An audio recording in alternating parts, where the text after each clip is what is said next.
Hi guys. आज हम लोग पढ़ेंगे इस सिलेंड्रिकल कोऑर्डिनेट सिस्टम। ठीक है, आप सब लोग को पता है ये क्या है, हमारे बीएससी का पार्ट है। बीएससी फर्स्ट ईयर में फिजिक्स में ये हमारा आता है। ओके, फर्स्ट सेमेस्टर में एक्चुअली। क्या है, हम लोग को इसको प्लेन में समझना बहुत ही मुश्किल हो जाता है, बिकॉज ये एक थ्री डी चीज़ है।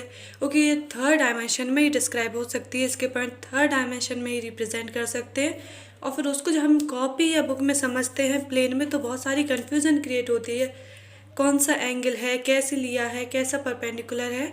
वो मैं सब आप लोग को आज समझाऊंगी। लेट करें कि मेरा ये कोई एक पार्टिकल है, ठीक है, जो कि इस पॉइंट पर सिचुएटेड है। तो क्या है अब, हाँ, ये हमारी एक्स एक्सिस है, ये वाई एक्सिस, एंड ये है हमारी जेड एक्सिस। ये हमारा कोई पॉइंट है। क्या आप लोग बता सकते हैं? जेड की तो मैं बता दूंगी, यहाँ से स्ट्रेट में क्या लाइन खींचूंगी, जैसे हम लोग प्लेन में एक्स वाई के लिए करते थे। यहाँ से एक मैं स्ट्रेट लाइन खींचूंगी और वो जेड के जहाँ पर टच करेगी वही हमारा क्या होगा, जेड कोऑर्डिनेट होगा इस पॉइंट का। बट एक्स और वाई कोऑर्डिनेट कैसे बताएंगे आप लोग? यहाँ से डायरेक्ट डालेंगे क्या? नहीं ना। तो अब मैं आप लोग को बताऊंगी कि हम लोग को क्या करना है। हमारे पास कोई पार्टिकल है। सबसे पहले हम लोग क्या करेंगे, एक परपेंडिकुलर ड्रॉ करेंगे इस पार्टिकल से इस प्लेन तक। हम लोगों ने परपेंडिकुलर ड्रॉ कर दिया है उस पार्टिकल से इस प्लेन तक। ओके, ये जो मेरा पॉइंट था उससे मैंने क्या किया, परपेंडिकुलर खींचा प्लेन में। ओके, जो कि बेस में था वहाँ से मैंने क्या किया, एक परपेंडिकुलर खींच दिया। और ये जो परपेंडिकुलर प्लेन को यहाँ पर भी टच कर रहा है, वहीं से हम लोग क्या करेंगे, एक्स एक्सिस में एक परपेंडिकुलर डाल देंगे। ये जो हमारा एक्स एक्सिस का परपेंडिकुलर है, अभी एक्स एक्सिस से जहाँ भी टच हो रहा है, ठीक है, वही पॉइंट क्या हो जाएगा, एक्स कोऑर्डिनेट हो जाएगा। एक्स कोऑर्डिनेट मिल गया। अब हम यहीं से क्या करेंगे, वाई एक्सिस पर एक परपेंडिकुलर डाल देंगे। ओके, यहाँ से जो है हमने वाई एक्सिस पर क्या किया, एक परपेंडिकुलर डाल दिया। और ये जो परपेंडिकुलर है, ये जो हमने परपेंडिकुलर डाला है, ये वाई एक्सिस पे जहाँ पर भी ये कट करेगा या जहाँ पर भी ये टच करेगा, वो पॉइंट किसका हो जाएगा, वाई एक्सिस का। और जेड के लिए हम लोग क्या करेंगे,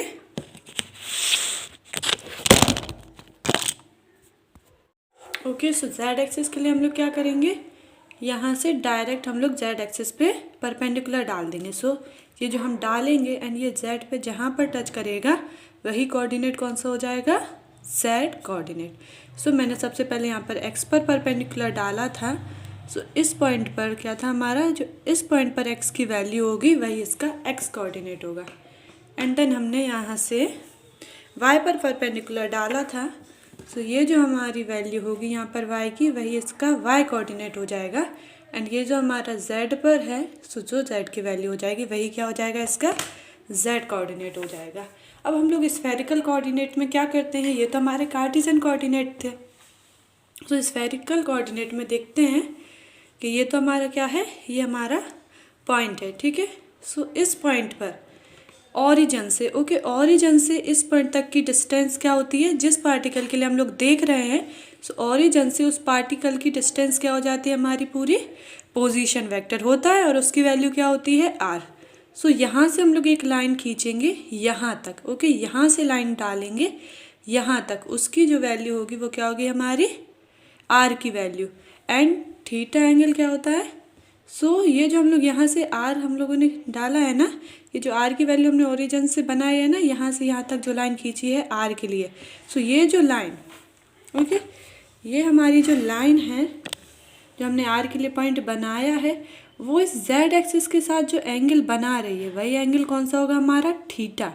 ओके, वही एंगल कौन सा हो जाएगा, हमारा एंगल थीटा। ओके, जो हम लोगों ने आर बनाई है इस हमारे पार्टिकल के लिए, जो हम लोगों ने लाइन खींची है जो पार्टिकल तक टच करेगी। ओके, एंड हमने इस पॉइंट के जो परपेंडिकुलर डाला है, ठीक है। अब हम क्या करेंगे, ऑरिजिन से इस परपेंडिकुलर तक एक लाइन खींचेंगे, ठीक है, जो हमने इसका परपेंडिकुलर डाला है नीचे। ऑरिजिन से इस परपेंडिकुलर तक हम लोग एक लाइन खींचेंगे। ओके, इस ऑरिजिन से परपेंडिकुलर तक हम लोग एक लाइन खींचेंगे। जब हम ये ऑरिजिन से लाइन खींचेंगे, ये एक्स एक्सिस के साथ जो एंगल बना रहा है, ठीक है, ये हमारी एक्स एक्सिस थी, ये वाई थी, और ये जेड थी। ये ऑरिजिन एक्स एक्सिस के साथ जो एंगल बना रहा है ये जो एंगल बना रहा है यही हमारा कौन सा एंगल है, फाई है।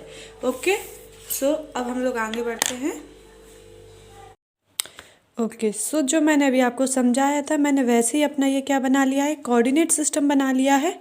और उस पर ये जो हमारा पॉइंट है कौन सा, पॉइंट पी। ओके, जो मैंने कहा था कि एक पॉइंट होगा, इससे हमने क्या किया, ये जो हमारा प्लेन है ना, जैसा प्लेन हमारा यहाँ पर था, सो हमने इससे क्या किया था, ऐसे परपेंडिकुलर डाल दिया था। ओके, सो ये पॉइंट पी था और हमने क्या किया, एक्स वाई प्लेन पर परपेंडिकुलर डाल दिया। एंड जिस पॉइंट पर ये एक्स वाई प्लेन को टच करेगा वो पॉइंट को हम लोगों ने क्या बोल दिया, क्यू। सो फिर हम लोगों ने क्या किया था, यहाँ से, ओके, यहाँ से हम लोगों ने क्या किया था, यहाँ से हम लोगों ने परपेंडिकुलर डाला एक्स एक्सिस पर, और ये यहाँ पर कट किया ना, तो ये ज़ीरो से इतनी डिस्टेंस क्या हो गई हमारी, एक्स। ओके, ज़ीरो से इतनी डिस्टेंस क्या हो गई, एक्स। एक्स का कोऑर्डिनेट है, हमने मान लिया इतनी डिस्टेंस, ज़ीरो से यहाँ तक की डिस्टेंस एक्स है। और फिर हमने परपेंडिकुलर यहाँ से कहाँ डाला, वाई एक्सिस की तरफ। तो ये जो यहाँ पे कट हुआ, हमने लेट किया कि हमारी इतनी डिस्टेंस क्या है, वाई। ठीक है, ये और ये इक्वल ही होंगे, क्योंकि ये जो ऐसे साइड में नहीं है, ये इसके पीछे है। ठीक है, मैंने आप लोगों को बताया था ना, पहले परपेंडिकुलर डाला हम लोगों ने। और ये जो हमारी पी क्यू है ये z के इक्वल होगी, क्योंकि अगर मैं यहाँ से ऐसे यहाँ पर परपेंडिकुलर डाल दूँ, सो यहाँ से यहाँ तक की डिस्टेंस इसी के इक्वल तो होगी, क्योंकि ये क्या है, एक ही प्लेन पर है। सो पी क्यू किसकी डिस्टेंस हो गई, P Q is equal to कितना हो गया, z। और इसकी जो है हमारी डायरेक्शन जो है पी क्यू, क्योंकि ये क्या है, ओ जेड वैक्टर के पैरेलल है, तो इसकी डायरेक्शन कैसी होगी, ऊपर की तरफ होगी। ये कुछ नहीं है, इस पर ध्यान मत दीजिएगा। ओके, सो हमारे कार्टिजन कोऑर्डिनेट्स क्या होते थे, एक्स वाई जेड। और हमारे स्फेरिकल कोऑर्डिनेट्स क्या है, मैंने आप लोग को बताया था ना, आर थीटा फाई। और मैंने आप लोग को तीनों चीज़ें समझाई थी। ओके, आर थीटा फाई तीनों समझाया था। आर क्या होता है, ओरिजिन से उस पॉइंट पर क्या हम लोग एक लाइन खींचते हैं, सो ओरिजिन से उस पॉइंट तक लाइन को क्या बोलते हैं, आर। ओके, ओरिजिन से उस पॉइंट तक की डिस्टेंस को हम लोग आर बोलते हैं।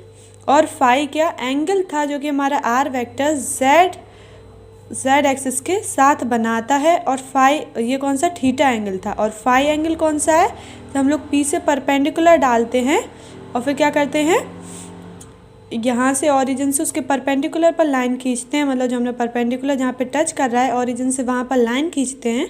सो एक्स एक्सिस जो इस लाइन के साथ एंगल बनाती है वो कौन सा हो गया, हमारा फाई। अब हम लोग रिलेशन देखेंगे स्फेरिकल कोऑर्डिनेट और कार्टिजन कोऑर्डिनेट के बीच में। तो सबसे पहले देखिए, ये क्या है, ये वेक्टर यहाँ आ रहा है। ठीक है, ये क्या है, इसका हेड है, और इसके हेड से टच करके ये वेक्टर है।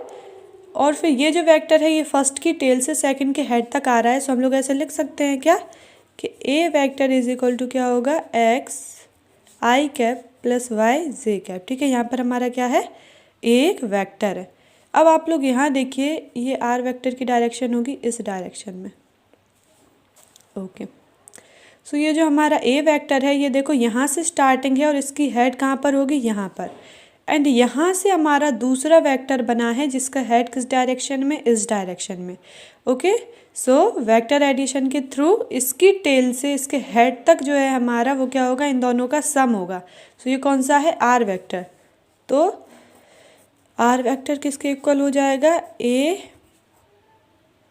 अच्छा हाँ, यहाँ पर हम लोग लेकिन क्या है वो नहीं लेंगे। ठीक है, क्योंकि यहाँ पर हमारी हम लोग को यहाँ पर क्या है, डायरेक्शन तो पता ही नहीं है, डायरेक्शन तो यही है ना। सो यहाँ पर क्या होगा, ये ए वेक्टर। ठीक है, यहाँ पर क्या होगा, ए vector plus Z vector.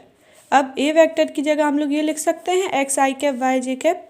So r vector is equal to x i cap plus y j cap और प्लस जेड। देखो ये जो हमारा जेड वेक्टर है ये किस डायरेक्शन में है, के कैप की डायरेक्शन में रहता है ना जेड वेक्टर। सो यहाँ पे क्या हो जाएगा, जेड।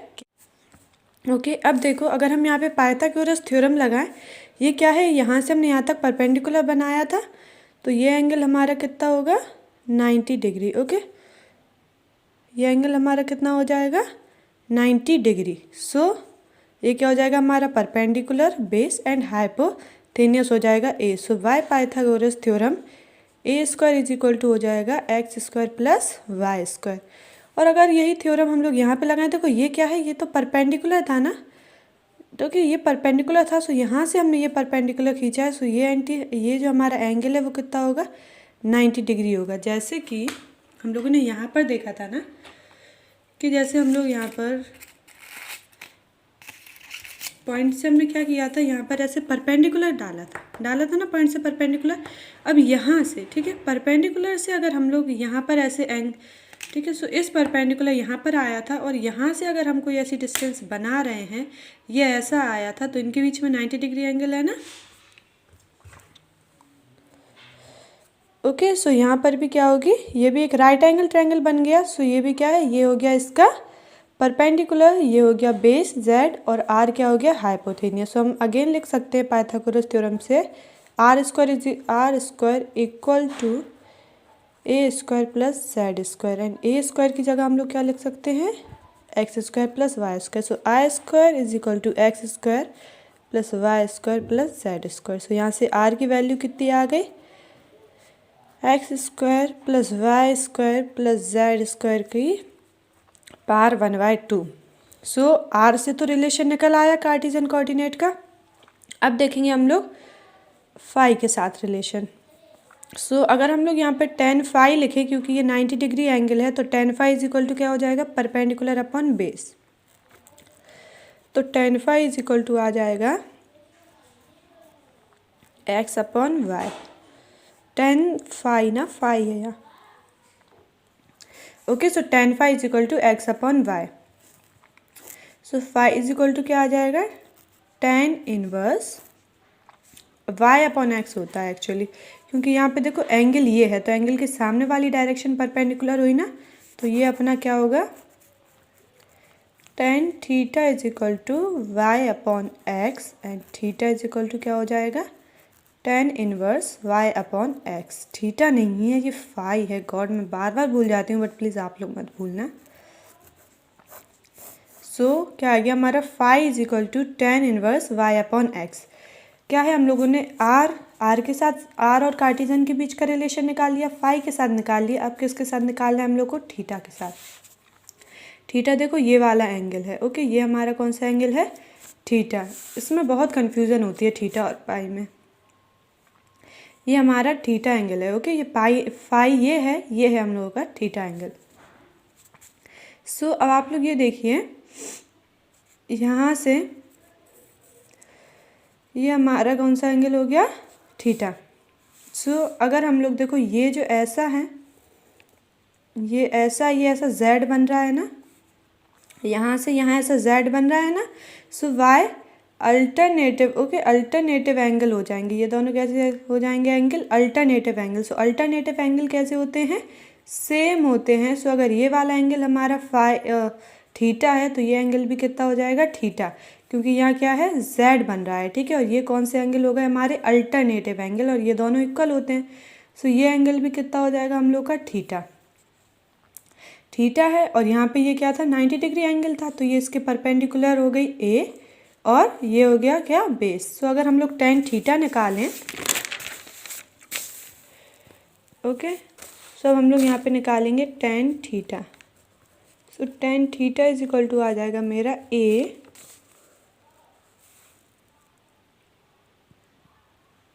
ए अपॉन जेड। ओके, सो यहाँ पर हम लोग का tan theta is equal to आ जाएगा ए अपॉन जेड। अब देखिए,